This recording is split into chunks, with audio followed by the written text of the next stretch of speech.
Guys, I'm really happy to welcome back to the podcast, Eric Metaxas. Eric came on a few weeks ago. We were talking about his fascinating book called Is Atheism Dead?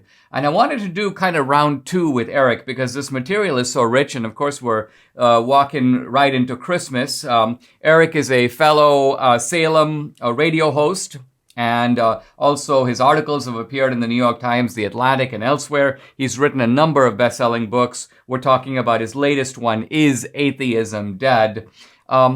Eric, let's start with the sort of wide argument of this book, because part of what you're saying, as I see it, is that there are converging currents of evidence that are coming in from physics, from astronomy, from brain sciences, from archaeology, all of which are leading to a stunning vindication of both God and Christianity, and that this is the exact opposite message of what we've been getting from the culture and from elites in the culture for decades.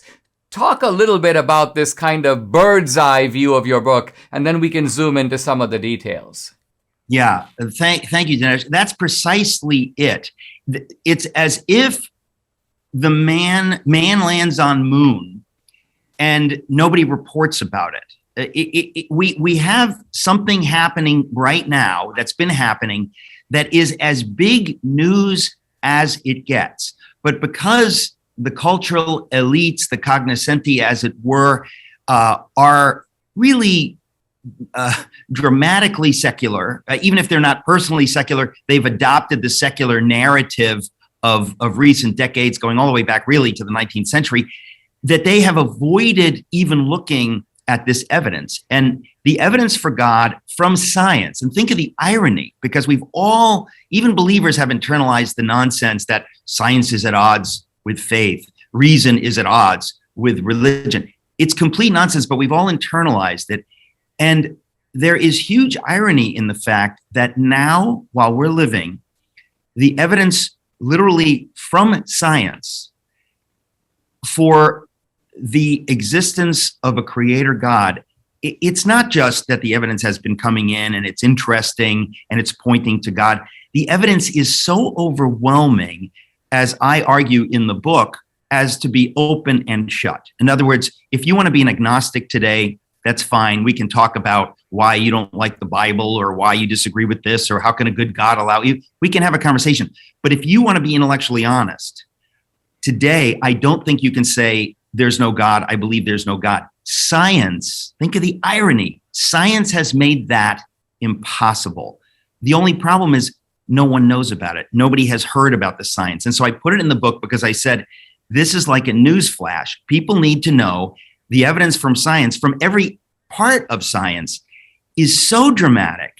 So you don't know what's the headline. Is the headline that this evidence is overwhelming, that it effectively proves the existence of a creator God? Or is the headline that this is the fact and no one's talking about it? It's like the Hunter Biden laptop. You think, this is really bizarre. Can it be true if everyone refuses to talk about it? That's what we're dealing with right now. And when I was writing this book, I said to myself, there are going to be many people, including people who already believe in God, who will be astonished at the new evidence. They will say, how is it possible I haven't read about this? And that deals with several levels of science. It also deals with biblical archaeology.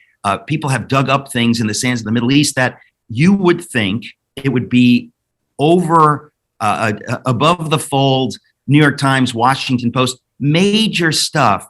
But somehow the culture has been locked into this kind of secular mode so that evidence tends just to be ignored.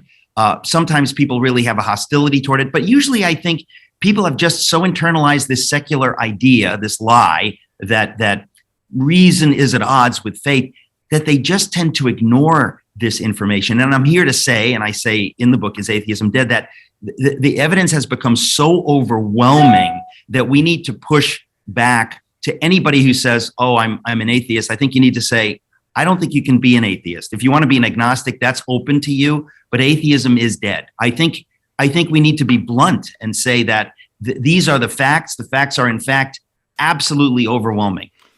Let's take a pause. When we come back, I want to I want to press Eric on what are 2 or 3 of these lines of evidence that he has found so powerful that even an agnostic would have to go, I better rethink my position. We'll be right back.